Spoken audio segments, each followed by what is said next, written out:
नमस्कार। स्वागत है आपका एवीजी डिजिटल न्यूज पर, जहां हर खबर बस एक क्लिक दूर। तो चलिए शुरुआत करते हैं आज के दिन और तारीख से। आज दिन है मंगलवार, तारीख 21 अक्टूबर 2025। सप्ताह का तीसरा दिन, जो शक्ति, साहस और ऊर्जा का प्रतीक माना जाता है। आज का दिन मंगल ग्रह से जुड़ा है, यानी हिम्मत, आत्मविश्वास और कर्म का दिन। अगर बात करें हिंदू पंचांग की, तो आज है कार्तिक मास के शुक्ल पक्ष की प्रतिपदा तिथि। दीपावली के अगले दिन को गोवर्धन पूजा और अन्नकूट पर्व के रूप में मनाया जाता है। आज के दिन भगवान श्री कृष्ण ने गोवर्धन पर्वत को उठाकर इंद्रदेव के प्रकोप से गोकुलवासियों की रक्षा की थी।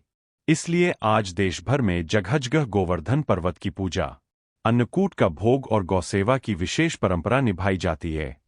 धार्मिक मान्यता है, जो भक्त सच्चे मन से गोवर्धन पूजा करते हैं, उनके जीवन में सुख, संपन्नता और सुरक्षा का वास होता है। अब बात करें आज के खास अंतर्राष्ट्रीय दिवस की। आज दुनिया मना रही है ग्लोबल आयोडीन डेफिशिएंसी डे, जो हमें बताता है कि स्वास्थ्य की सबसे छोटी बात, यानी आयोडीन, कितनी बड़ी भूमिका निभाती है हमारे शरीर के लिए। साथ ही आज पुलिस कॉमेमोरेशन डे भी मनाया जा रहा है, वो दिन जब हम देश की सुरक्षा में बलिदान देने वाले जवानों को नमन करते हैं। जो वर्दी में देश की रक्षा करते हैं, वो सिर्फ जवान नहीं, देश की ढाल होते हैं। तो दोस्तों, 21 अक्टूबर का यह दिन है भक्ति, कर्तव्य और आभार का संगम। एक तरफ गोवर्धन पूजा की पवित्रता और दूसरी ओर वीरता को सलाम करने का जज्बा। कह सकते हैं, जहां आस्था और सम्मान साथ चलते हैं, वही सच्चा उजाला बसता है। तो ये था आज का दिन और तारीख का स्पेशल अपडेट। अब बढ़ते हैं आगे और जानते हैं आज की मुख्य खबरें, सिर्फ एवीजी डिजिटल न्यूज पर। अब चलते हैं उस बड़ी खबर की ओर, जहां प्रधानमंत्री मोदी ने सीमा पर सैनिकों के साथ मनाई दीपावली। आज का सबसे प्रेरक दृश्य, जहां दीपों की रोशनी और देशभक्ति का जज्बा एक साथ चमक उठा। प्रधानमंत्री नरेंद्र मोदी ने इस बार भी अपनी परंपरा निभाते हुए सीमा पर तैनात भारतीय जवानों के साथ दीपावली मनाई। इस बार वे लद्दाख के अग्रिम चौकी पर पहुंचे, जहां उन्होंने जवानों को मिठाइयां खिलाईं, दीप जलाए और उनके साथ बातचीत की। प्रधानमंत्री ने कहा, मैं हर साल दीपावली अपने परिवार के साथ नहीं, बल्कि अपने असली परिवार, भारत मां के वीर सपूतों के साथ मनाता हूं। उन्होंने जवानों के अदम्य साहस, अनुशासन और देश की सुरक्षा के प्रति समर्पण को नमन किया। मोदी ने यह भी कहा कि हर नागरिक का सुरक्षित त्योहार इन वीरों की चौकसी के कारण ही संभव है। पूरा माहौल भावनाओं से भरा रहा। दीपों की रोशनी, ठंडी हवाओं के बीच गूंजते भारत माता की जय के नारे और प्रधानमंत्री का स्नेह भरा संबोधन। कह सकते हैं, इस दीपावली पर असली उजाला वही था जहां देश के रक्षक खड़े थे। अगली खबर, तकनीक ने लिया नया रूप।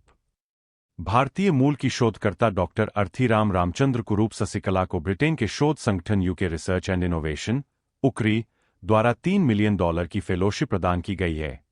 उनका उद्देश्य बैटरी रहित चिकित्सा उपकरण विकसित करना है, शरीर की गति से विद्युत उत्पन्न करके पेसमेकर एवं हड्डियों के पुनरुत्थान यंत्र चलाना। यह वैज्ञानिक क्रांति भारत के चिकित्सा उद्योग में नया आयाम। अगली खबर, योजनाओं का विस्तार। केंद्रीय सरकार ने वरिष्ठ नागरिकों के लिए 6 नए लाभ घोषित किए हैं। मुफ्त स्वास्थ्य सेवाएं, पेंशन में बढ़ोतरी, सस्ते आवास, डिजिटल सहायता और परिवहन सुविधा शामिल है। इस सामाजिक सुधार का उद्देश्य वृद्धों की जीवन शैली में सुधार लाना, उन्हें गरिमापूर्ण जीवन देना है। इस कदम को हाल के वर्षों में सबसे बड़े कल्याणकारक सुधारों में से एक माना जा रहा है। अगली खबर, मौसम लेकर आया हलचल। देश के विभिन्न हिस्सों में आज दिए, आतिशबाजी और उत्सव के बीच वायु गुणवत्ता गंभीर रूप से प्रभावित हुई है। विशेषकर दिल्ली और उत्तर प्रदेश में पटाखों एवं धुएं के मिश्रण ने PM 2.5 के स्तर को खतरनाक श्रेणी में पहुंचा दिया। विशेषज्ञों ने नागरिकों से शाम बाद घर के भीतर रहने और मास्क का उपयोग करने की सलाह दी है। अगली खबर, खेल में नया अध्याय। Indian institute of technology Kanpur IIT Kanpur ने उद्घोष 2025 खेल संस्कृति महोत्सव सफलतापूर्वक आयोजित किया, जिसमें 30+ खेल एवं टीम इवेंट्स, 230+ यूनिट रक्तदान और कई सांस्कृतिक आयोजन शामिल थे। इस आयोजन ने खेल संगठन में शिक्षा सेवा संगठन तीनों को जोड़ा। युवा प्रतिभाओं के विकास के नए आयाम खुलते दिखे। अगली न्यूज, साझेदारी से आगे। आरबीएल बैंक, एक निजी बैंक ने दुबई आधारित एमिरेट्स एनबीडी द्वारा $3 बिलियन, लगभग 25 रुपये हजार करोड़ के निवेश सौदे के बाद 5 वर्षीय उच्च स्तर पर पहुंचा। इस कदम से बैंक की नेटवर्थ लगभग $5.12 बिलियन हो जाएगी। विश्लेषकों ने इसे परिवर्तनकारी कदम कहा, जिससे दीर्घकालीन विकास, शासन सुधार एवं निवेश आत्मविश्वास को बल मिलेगा। अगली खबर, नियमन और नवप्रवर्तन। भारत में प्रस्तावित डिजिटल कंपटीशन बिल के तहत विशेषज्ञों ने कहा है कि नवोन्मेष को संरक्षण देते हुए नियंत्रित करना चुनौती होगी। बिल में डिजिटल बाजारों के लिए वर्तमान नियंत्रण उपकरणों की समीक्षा, नया नियम फ्रेमवर्क और प्रमाण आधारित आधार की मांग उठी है।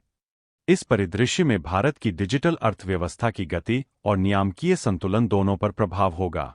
अगली खबर, अमेज़न वेब सर्विसेज AWS के ग्लोबल क्लाउड प्लेटफॉर्म में सोमवार को एक बड़े आउटेज ने हजारों वेबसाइट्स, ऐप्स और गेम्स को प्रभावित किया।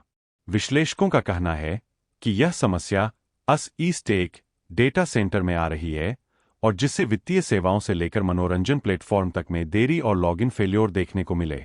कंपनियों ने बताया कि समस्या को तुरंत सुधारने की प्रक्रिया चल रही है, लेकिन यह सबसे बड़े इंटरनेट व्यवधानों में से एक माना जा रहा है। अगली खबर, एक नया कूटनीतिक मोड़। चाइना ने अपने शीर्ष व्यापार वार्ताकार ली चेंगगंग को वर्ल्ड ट्रेड ऑर्गेनाइजेशन में चीन का प्रतिनिधि पद से हटाया है।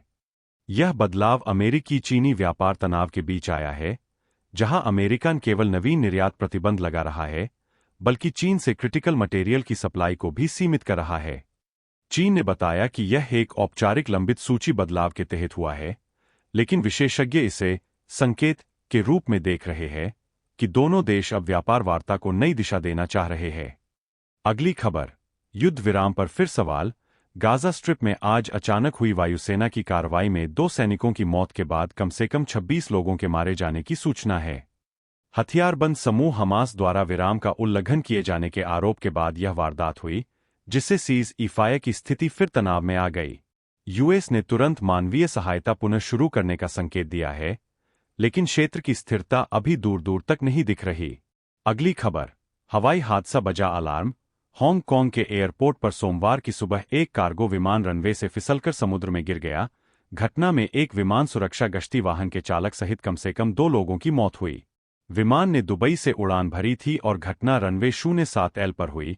क्रू मेंबर सुरक्षित पहुंचे, लेकिन वाहन में बैठे सुरक्षा कर्मियों को जीवित नहीं बचाया जा सका। हवाई सुरक्षा विशेषज्ञों ने कहा कि यह पिछले 25 वर्षों में सबसे गंभीर लैंडिंग दुर्घटनाओं में से एक हो सकती है। महाराष्ट्र, मानव श्रम से मशीन की ओर। महाराष्ट्र सरकार ने राज्य भर में मानव गट्ठर सफाई श्रम मैनुअल स्कैवेंजिंग को समाप्त करने के लिए 100 रुपये करोड़ निवेश से 100 रोबोटिक सेवर क्लीनिंग मशीनें खरीदी है। इस पहल के तहत पहले चरण में राज्य की 29 नगर निगमों में प्रत्येक को एक मशीन मिलेगी। श्रमिकों को प्रशिक्षित किया जाएगा ताकि वे सुरक्षित उपकरण चला सकें। सरकार का उद्देश्य है कि जोखिमपूर्ण सफाई कार्य अब मशीन द्वारा हो, जिससे श्रमिकों को गरिमा मिले और दुर्घटनाएं कम हों। ये कदम सामाजिक न्याय के क्षेत्र में एक मील का पत्थर माना जा रहा है। उत्तर प्रदेश, त्योहारों में सुरक्षा का संदेश। उप्र में त्योहारों का सीजन आते ही सरकार ने खाद्य मिलावट पर सख्त कार्रवाई शुरू की है। दीपावली स्पेशल अभियान के तहत 6075 निरीक्षण और 2740 रेड की गईं। 3548 क्विंटल संदिग्ध खाद्य पदार्थ जब्त कर 1871 क्विंटल हानिकारक सामग्री नष्ट की गई। कुल मिलावट वाले माल की कीमत लगभग 8 रुपये करोड़ आकी गई। मुख्यमंत्री ने सभी जिलों में निरंतर निगरानी रखने का निर्देश दिया है। इस कदम से उपभोक्ताओं को सुरक्षित त्योहार मनाने का भरोसा मिला है। आंध्र प्रदेश, स्टार्टअप्स को मिले पंख। आंध्र प्रदेश में Ratan Tata innovation hub RT ने फ्यूचर फाउंडर्स प्रोग्राम नामक 6 सप्ताह का पूर्व इंक्यूबेशन कोर्स शुरू किया है, जिसमें नवोन्मेषकों को प्रोटोटाइप बनाने, बाजार तक पहुंच बनाने और मेंटरशिप देने का अवसर मिलेगा। इस कार्यक्रम का पहला सत्र विशाखापत्तनम, राजमुंद्री, तिरुपति व अनंतपुर में शुरू हुआ। राज्य सरकार का लक्ष्य है युवा प्रतिभाओं को समर्थन देकर एक जबरदस्त इनोवेशन इकोसिस्टम तैयार करना। इससे स्थानीय आर्थिक विकास एवं स्टार्टअप संस्कृति को प्रोत्साहन मिलेगा। मध्य प्रदेश कृषि संकट से राहत की ओर। मध्य प्रदेश के मुख्यमंत्री ने उज्जैन आगर मालवा जिलों के किसानों को भारी वर्षा से हुए फसल नुकसान के लिए 403 रुपये करोड़ की राहत राशि वितरण की है। उज्जैन में 265 रुपये करोड़, आगर मालवा में 138 रुपये करोड़। इसके अलावा 2.9 लाख महिलाओं को ईंधन कल्याण योजना के तहत 45 रुपये करोड़ दिए गए। साथ ही 30 विकास परियोजनाओं की आधारशिला रखी गई, जिसमें नए कॉलेज व सड़क नेटवर्क शामिल है। यह विकास कार्य राज्य में समावेशी एवं कृषि प्रधान अर्थव्यवस्था को बल देगा। गुजरात त्योहारों में रिटेल रिसर्जेंस। गुजरात में 2025 दीपावली सीजन के दौरान खुदरा बाजार में जबरदस्त उछाल देखा गया है। आभूषण, ऑटोमोबाइल, टेक्नोलॉजी व फैशन क्षेत्रों में बिक्री में 20 से 35% तक की वृद्धि। अहमदाबाद, वडोदरा, राजकोट और अन्य शहरों में ऑनलाइन ऑफलाइन दोनों प्लेटफार्मों ने बेहतर प्रदर्शन किया। राज्य सरकार द्वारा चलाए गए टैक्स राहत अभियान व त्योहारी डिस्काउंट ने उपभोक्ता उत्साह को बढ़ावा दिया है। यह संकेत है कि उपभोक्ता आत्मविश्वास वापस लौट रहा है और आर्थिक गतिविधियां जागृत हो रही है। उत्तराखंड खनन में पारदर्शिता का उदाहरण। उत्तराखंड ने मिनिस्ट्री ऑफ माइंस द्वारा पेश स्टेट माइनिंग रेडीनेस इंडेक्स में शीर्ष प्रदर्शन राज्य के रूप में स्थान पाया है। राज्य ने ई नीलामी, उपग्रह आधारित निगरानी व खनन परिवहन ट्रैकिंग को अपनाया है। इन सुधारों के कारण खनन राजस्व में लगभग 800 रुपये करोड़ की वृद्धि हुई है। मुख्यमंत्री ने इसे बेहतर शासन, पर्यावरण सुरक्षा और विकास समायोजन का प्रमाण कहा। यह मॉडल अन्य राज्यों के लिए प्रेरणा बन सकता है। आंध्र प्रदेश उद्योगों का नया विश्वास। राज्य सरकार ने रुकी हुई औद्योगिक प्रोत्साहन राशि के पहले चरण में 1500 रुपये करोड़ जारी करने की घोषणा की है, जिससे निवेशकों को भरोसा मिला है। यह कदम त्योहारी मौसम में सकारात्मक संकेत के रूप में लिया गया है और उद्योग जगत ने इसे राज्य की व्यवसाय मित्र नीति का प्रमाण माना है। हरियाणा पर्यावरण उन्मुख त्योहार। मुख्यमंत्री ने दीपावली व अन्य त्योहारों के अवसर पर पर्यावरण मित्र उत्सव मनाने का आग्रह किया। उन्होंने किसानों, महिला, युवा और वरिष्ठ नागरिकों के लिए राज्य की कल्याण योजनाओं को भी रेखांकित किया। साथ ही सृजन कार्यशालाओं व सामाजिक समावेशन के महत्व को बताया। तो ये थी आज की देश दुनिया की बड़ी और अहम खबरें। उम्मीद है आपको ये जानकारी पसंद आई होगी। अगर आप चाहते हैं कि हम आपके राज्य या जिले की खास खबरें भी दिखाएं, तो नीचे कमेंट बॉक्स में जरूर लिखें अपना शहर और राज्य का नाम। और हाँ, अगर वीडियो पसंद आया हो तो लाइक करें, शेयर करें और चैनल को सब्सक्राइब करना बिल्कुल न भूलें, ताकि हर बड़ी खबर आप तक सबसे पहले पहुंचे। हम मिलेंगे कल फिर नई सुर्खियों और नई जानकारियों के साथ। तब तक के लिए नमस्कार और धन्यवाद। जय हिंद।